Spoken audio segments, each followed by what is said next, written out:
monde, donc bienvenue au premier épisode du projet Oxford 250. Comme vous pouvez voir derrière moi, j'ai travaillé un peu sur la voiture, je vais vous montrer où ce que je suis rendu, ce que j'ai fait un peu là-dessus. La voiture qu'on a derrière nous, donc le châssis, c'est un châssis tubulure d'acier Port City 2018. J'ai tout sandblasté le châssis. On a fait peinturer ça à peinture cuite. Donc, peinture à la poudre aussi, qu'on appelle bien souvent. C'est un procédé électrostatique qui va appliquer vraiment une peinture sous forme de poudre, autant un primer que pour la peinture. Ensuite, ils mettent ça dans un four pour faire cuire ça. Donc, c'est vraiment ce qu'il y a de plus résistant. Pas beaucoup de perte de matériel. Puis avec le procédé électrostatique aussi, toute la poudre va vraiment remplir toutes les petites cavités, tous les trous des fois qui sont un peu plus difficiles d'accès avec un fusil à peinture conventionnel. Vous pouvez voir aussi, j'ai commencé à assembler la suspension avant. Donc on peut voir sur ces types de véhicules-là, on a un type de suspension à double bras triangulé, donc en haut et en bas. Donc ça aussi c'est fait en tube d'acier. Dans le cas ici, donc c'est le même fabricant que le châssis Port City qui fabrique ces pièces-là. Même chose pour les spindles aussi. On va avoir différents spindles à gauche puis à droite, différentes hauteurs, différentes inclinaisons là, pour le camber. Également, direction ici qui est assemblée. Donc, on a une crémaillère Sweet, c'est des crémaillères hydrauliques. Ensuite de ça, les tie rods, on va y aller en tie rod d'aluminium pour la question de poids aussi également. C'est quand même des types de bras qui sont assez rigides, mais c'est sûr qu'en cas d'impact, c'est souvent la première chose qui vient plier ou qui vient casser. Vous pourrez remarquer, on a des cales aussi en dessous des œillets de chaque tie rod. On peut ajuster vraiment l'inclinaison, la hauteur de chaque embout de la tie rod. Ce que ça va permettre, c'est que souvent, quand il y a le débattement de la suspension, donc on ne veut pas nécessairement que le taux, le pincement des roues vienne trop se modifier. Donc, on va ajuster ça vraiment pour être sûr qu'on ait le moins de changements quand le véhicule va plonger en entrant de courbe. Donc, ça, on appelle ça le bump steer, c'est essayer d'éviter cet effet-là le plus possible. Donc, vous remarquerez aussi que sur les suspensions, les tables de suspension, on va avoir des cales. Donc, on peut décaler vraiment la table de suspension d'avant en arrière, ajuster un petit peu de caster. Pour ce qui est du camber, on va ajouter des shims ici, soit pour avancer, reculer la table, ou aussi on peut y aller avec des tables qui sont faites vraiment un petit peu plus longues aussi, donc pour ajuster notre camber sur les roues. Donc sur les plaques de montage aussi des tables de suspension, on va avoir également des cales. Vous remarquerez ici qu'ils sont décalés un petit peu. Donc on peut ajuster l'inclinaison selon le comportement du véhicule qu'on veut avoir. Puis aussi c'est bien important en fait. Ce qu'on va travailler beaucoup sur le véhicule, c'est le roll center. Donc, chaque position des tables de suspension. Donc, on va ajuster au niveau des cales. Donc, c'est un point théorique de la suspension sur lequel l'axe du châssis va tanguer. Donc, on va avoir le roulis. Donc, ça, c'est quelque chose d'important. Fait que toutes ces petites cales-là qu'on a sur chaque table de suspension, que ce soit en haut, que ce soit en bas, va servir à ajuster le roll center. Également aussi pour le roll center, donc chaque point de la suspension, c'est un point de mesure pour le roll center. On peut jouer sur les longueurs de tige de bas joint aussi. Donc pour avoir un bas joint, que la table soit un petit peu plus haute ou un petit peu plus basse pour venir ajuster notre roll center. Fait que le roll center, pour vous donner une idée de ce que c'est comme point théorique de la suspension. Fait que vous voyez sur l'image ici le point jaune, donc c'est vraiment le point de relais de chaque composant de la suspension qui va nous aider à déterminer vraiment le centre de roulis du châssis. Donc ça c'est très très important comme ajustement. Puis qu'on change la mesure d'une cale d'un 16 par en haut par en bas, ça peut faire toute la différence d'une voiture qui va gagner ou perdre 2-3 dixièmes au tour sur une piste de course. Donc vous remarquerez aussi, il n'y a pas d'amortisseur présentement sur le véhicule, donc j'ai pas encore eu mon set de choc. En fait, je ne sais pas encore avec quel fabricant je vais travailler. Donc, ce que j'ai mis, c'est les rods de transport. Quand on met le véhicule dans la remorque, on enlève toujours les amortisseurs pour essayer de moins les endommager, moins les solliciter. Puis, écoute, ça fait un véhicule qui est plus stable aussi dans la remorque là, quand on installe ça. Donc, au niveau du cockpit, une partie aussi a commencé à être assemblée. Vous remarquerez qu'il n'est pas de la même couleur que le châssis. Donc, j'ai appliqué un tape réfléchissant ici. La plupart des pilotes là, vont se reconnaître là-dedans. Souvent, on va venir se brûler le mollet là, sur la tôle qui est ici. Fait que moi, ça m'est déjà arrivé. C'était un peu tannant. Fait que j'ai décidé d'essayer ça. Ça réfléchit 800 degrés Fahrenheit. Donc, là-dessus, là, tous les headers, l'exhaust, ça passe vraiment proche d'ici. Fait qu'on va essayer de garder ça, de réfléchir le plus possible de température pour éviter de se brûler. Donc, vous pouvez voir aussi la colonne de steering qui part de la crémaillère, qui s'en va au cockpit.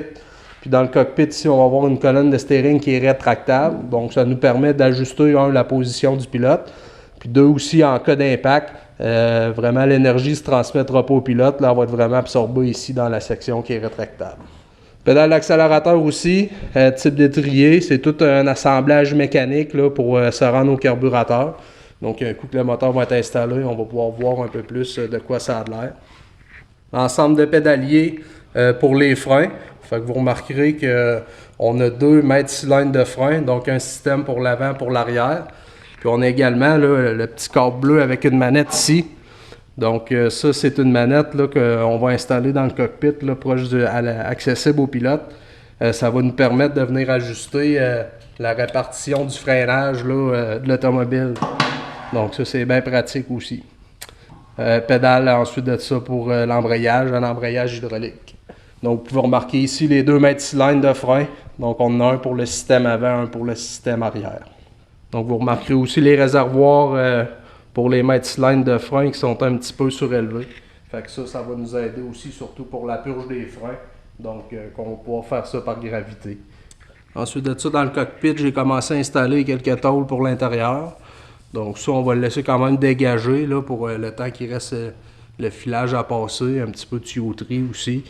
Fait qu'on va garder ça accessible, mais ça va être dans les prochaines étapes. Différentiel qui est en place, suspension arrière, toute la géométrie qui est assemblée. Vous pouvez remarquer que c'est pas des bras de suspension conventionnels comme vous êtes habitué de voir. Le type de bras de suspension qu'il y a là-dessus, c'est également fabriqué par Porsche City. C'est le type de suspension qu'on appelle center pull. Donc, lorsqu'on va être en accélération, c'est un type de suspension qui va aider à favoriser beaucoup la traction sur les pneus arrière au moment de l'accélération. Donc, chaque bras de suspension est vraiment important. On va se servir beaucoup des angles des bras. Donc, ici, on peut l'ajuster sur le poteau qu'on voit là pour faire pivoter en courbe là, le différentiel. Donc, chaque bras de suspension qu'on a ici à l'arrière a vraiment son utilité. Dans le fond, ce qu'on va essayer de faire avec tout ça, c'est que pour ce qui est de l'avant du véhicule, quand on rentre, quand le véhicule plonge, toute la masse du véhicule est à l'avant, on a le système de direction pour diriger le véhicule. Aussitôt qu'on arrive au milieu de la courbe, qu'on tombe en accélération, tout le poids, la masse se transfère sur les pneus arrière. Donc, on veut avoir un système de suspension qui va permettre le maximum de traction quand il va être le temps d'appuyer sur l'accélérateur. Mais également aussi, on va essayer d'aller chercher un contrôle de la direction aussi avec les bras de suspension arrière. Donc, chaque position pour chaque bras est vraiment importante. Fait qu'on va vouloir travailler avec toute cette géométrie-là pour essayer de faire pivoter le différentiel pour aller chercher une meilleure milieu de courbe, puis sortie de courbe, puis affecter un peu aussi l'entrée de courbe. Fait que chaque composante est très importante. À chaque fois qu'on fait un changement sur un bras de suspension, ça va affecter toute la géométrie au complet. Chaque petite modification sur un véhicule, que ce soit les amortisseurs, les ressorts, donc on parle, ça va affecter l'ensemble du véhicule. Fait qu'il faut vraiment penser à toutes les modifications qu'on va faire. On ne peut pas dire j'installe ce morceau-là puis je vais aller vite. Mais non, c'est pas comme ça que ça marche. Fait que c'est vraiment beaucoup de calcul, beaucoup de réflexion. Fait qu'il faut que rien nous échappe. Vous pouvez remarquer aussi la barre transversale qui est ici, elle qui va surtout empêcher de le différentiel là, de se promener de gauche à droite, mais également là, qui va être notre point de référence pour le roll center arrière. Donc, on va pouvoir ajuster autant sur la braquette du différentiel qu'ici. Donc, chaque point est ajustable. Fait qu'on va avoir des tiges là, qui vont sortir de la carrosserie. Fait que vous voyez souvent, même en NASCAR, vous voyez ça, là, il arrive avec un outil, il va visser ou dévisser. Donc, c'est souvent cette barre-là qui viennent ajuster. Donc, le différentiel qu'on a sur le véhicule, c'est un différentiel Winters, c'est un différentiel de type Quick Change qu'on appelle. Fait qu'on a on a vraiment la poche du différentiel, donc on a la pignonne, la couronne là, qui sont à l'intérieur de ça. Donc, il y a vraiment différents types de cœurs possibles là, qu'on peut installer dans nos différentiels. Également, vous remarquerez là, qu'il y a une poche arrière de surplus. Donc, dans ça ici, on va avoir deux petites gears comme ça. Fait que dépendamment des pistes qu'on va visiter, du comportement du véhicule, donc on peut changer notre ratio de guirage vraiment rapidement. C'est pour ça qu'on appelle ça de type Quick Change. Donc, dans la poche, on va retrouver un cœur de différentiel de type LSD. Donc c'est des différentiels à glissement limité. Ce que ça fait, il y a un ensemble d'engrenages à l'intérieur de tout ça. Les essieux vont rentrer de chaque côté, puis quand il y a un essieu ou une roue qui a tendance à tourner plus rapidement, ça va venir transférer un peu de pouvoir là, à la roue qui est moins sollicitée, donc ça va favoriser la traction en sortie de courbe. Il y a également des spools aussi qu'on peut mettre. Un spool, en fait, c'est un lien direct. Les essieux rentrent ici, rentrent là. Il n'y a aucun contrôle de la traction avec ça, c'est vraiment direct. Des séries plus comme en ProLate ou en LMS ici, là, on va mettre ça, question de réduire les coûts. Parce que des différentiels comme ça demande, c'est beaucoup plus cher, ça demande quand même beaucoup d'entretien. Donc, à titre d'information, depuis le début que j'ai commencé à assembler ça, je suis rendu à 21h.5 de main-d'œuvre de mise sur le véhicule. Fait que j'ai jamais fait ça, j'ai jamais calculé mon temps là, quand j'ai travaillé sur des voitures de course. Ça va être le fun de voir là, combien de temps je mets là-dessus pour assembler une voiture de course. Donc, prochaine étape, il va rester, il en reste pas mal, là, comme vous pouvez le constater. Tank à gaz, donc un fuel cell, on va venir installer ça. La batterie aussi qu'on va pouvoir installer. Donc, on va être capable de partir le filage, amener ça à l'avant tranquillement. Les lignes à gaz. Un coup que ça va être fait, on va être bon pour fermer encore une partie du cockpit, installer des tôles. Après ça, on va retomber sa partie avant du véhicule, fait qu'on va être rendu un bout intéressant. On va venir remettre le moteur dans le trou.